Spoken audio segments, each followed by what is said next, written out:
அனைவருக்கும் வணக்கங்க. இன்றைக்கி நம்ம வீடியோவில் என்ன பார்க்க போகிறோன்னா, நெல்லிக்காவும் புதினாவும் வச்சு ஒரு சட்னி அரைக்க போகிறோம். அதுக்கு தேவையான பொருள் என்னென்னு பார்த்துக்கலாம். ஒரு கட்டு புதினா, 3 நெல்லிக்காய், ஒரு துண்டு இஞ்சி, பச்சை மிளகாய் சின்னதாக 2, தாளிக்க கடுகு, உளுத்தம்பருப்பு, உப்பு, இது இந்து உப்பு, அப்புறமா நல்லெண்ணெய். இது பனவெல்லம் போட்டு ஆட்டின நல்லெண்ணெய். இதை யூஸ் பண்ணால் ரொம்ப நல்லதுங்க. இதையே யூஸ் பண்ணிக்கலாம்.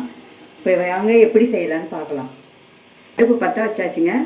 எண்ணெய் கொஞ்சமாக தான் ஊற்றிக்கணும். இதுக்கு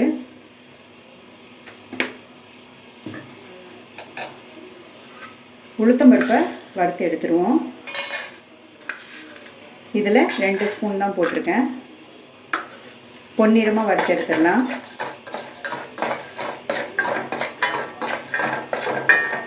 நிறமாக வறுத்தாச்சுங்க. எடுத்து கொட்டிக்கலாம்.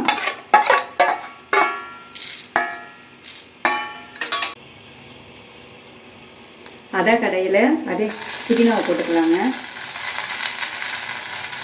உளுத்தம்பருப்பு வறுத்தோம்ல, அதே கடாய் தான், எண்ணெய் ஊற்றலை. இது நல்லா சுருளை வதக்கி எடுத்துடலாம்.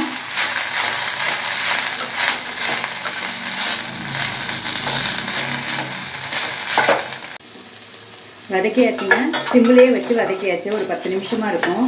சிம்மிலே வச்சு வதக்கிட்டேன். அதை கொட்டிக்கலாம்.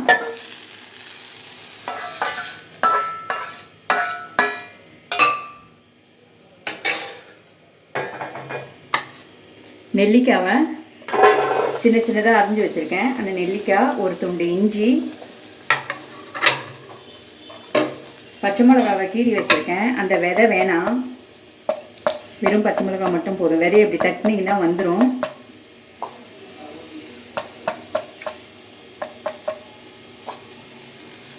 அது சிம்மிலே வச்சு நல்லா வதக்கி எடுத்துடணும்.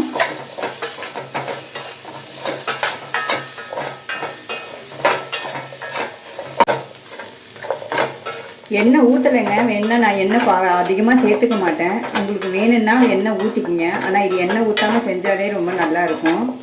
நெல்லிக்காயில் ரொம்ப மருத்துவ குணங்கள் இருக்குது. பசங்க அப்படியே கொடுத்தா சாப்பிட மாட்டாங்க. இந்த மாதிரி ஊறுகாய் அரைச்சி கொடுத்தா நல்லாயிருக்கும் டேஸ்ட்டுக்கு. இட்லி, தோசை, சப்பாத்தி, சாதம் கூட போட்டு பெரட்டி சாப்பிட்லாம். மெயின் வயசானவங்களுக்கு ரொம்ப நல்லது. அவங்களுக்கு இந்த மூட்டு வலிலாம் இருக்குல்ல, நெல்லிக்காய் ரொம்ப நல்லது. அவங்களுக்கு நைட்லேயும் இது சாப்பிட்லாம், ஒன்றும் பிரச்சனை இல்லை.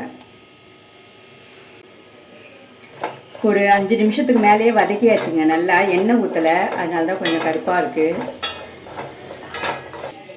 இந்த சட்னிக்கு தேவையான உப்புங்க, ஒரு 1/2 ஸ்பூன் போட்டிருக்கேன். இது இந்து உப்பு, கட்டி கட்டியாக தான் இருக்கும். ஸ்டவ் ஆஃப் பண்ணிவிட்டு அரைச்சிடலாம். ஆறுட்டுங்க. ஆறுனு ஒன்று அரைச்சிடலாம். ஒரு 7 நிமிஷம் வதக்கியிருக்கேன்.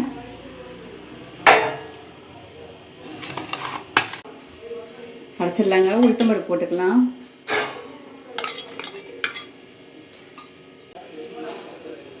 புதினா போட்டுக்கலாம்.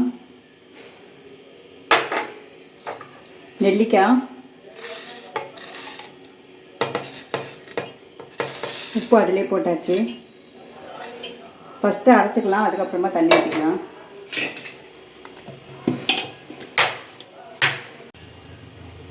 அரைச்சிட்டேங்க. ஒரு கொஞ்சமாக தண்ணி ஊற்றி இந்த அளவுக்கு அரைச்சிருக்கேன். இப்போ நம்ம தாளிச்சிடலாம்.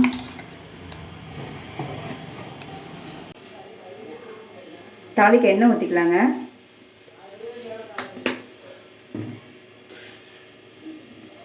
கடுகு கொஞ்சம் போட்டுக்கலாம். கொஞ்சம் உளுத்தம்பருப்பு. சுகர் பேஷண்ட்டு கொடுக்கலாம். ஆயில் நிறைய எதுலேயுமே ஊற்றலை நம்ம.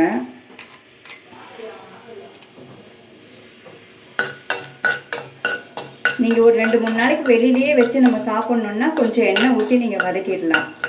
வதக்கி வச்சோம்னா கெடாது.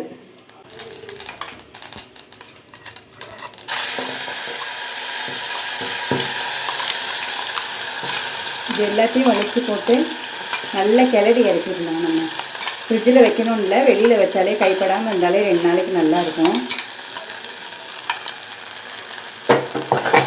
சிம்மில் வச்சுட்டு நல்லா வதக்கிடலாம்.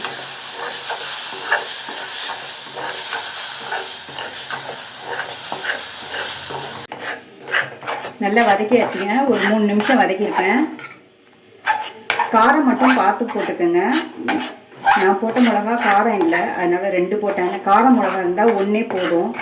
ஏன்னா வந்து நெல்லிக்காவும் காரம் எடுக்காது, புதினாவும் காரம் எடுக்காது. ஏன்னா நம்ம புளி போடல, இஞ்சி மட்டும் போட்டிருக்கோம். பத்திய சாப்பாடு சாப்பிட்றவங்க புளி சேர்க்கக்கூடாதுன்னு சொல்லுவாங்க. அதனால் இந்த நெல்லிக்காய் சேர்த்து சாப்பிட்லாம். குழந்தைங்களுக்கு கொடுக்கலாம், வயசானவங்களுக்கு கொடுக்கலாம். போதும், ஸ்டவ் ஆஃப் பண்ணிடுறேன். வேறு பாத்திரத்துக்கு மாற்றிடலாம். தோசை, இட்லி, சப்பாத்திக்கு எல்லாத்துக்கும் நல்லா இருக்குங்க. சாப்பாட்டுக்கும் போட்டு பிசைஞ்சு சாப்பிட்லாம், குழந்தைங்களுக்கும் ஊட்டலாம். பெரியவங்களுக்கு ரொம்ப நல்லதுங்க இது. நெல்லிக்காயும் புதினாவும் ஆயில் சேர்க்கலை, புளி சேர்க்கலை. நம்ம எண்ணெயும் கொஞ்சமாக தான் ஊற்றியிருக்கோம். இந்த மாதிரி செஞ்சு பார்த்துட்டு கமெண்ட்டில் சொல்லுங்கள் எப்படி இருக்குன்னு. இந்த வீடியோ பிடிச்சிருந்ததுன்னா லைக் பண்ணுங்கள், ஷேர் பண்ணுங்கள், கமெண்ட் பண்ணுங்கள். நன்றி, வணக்கம்.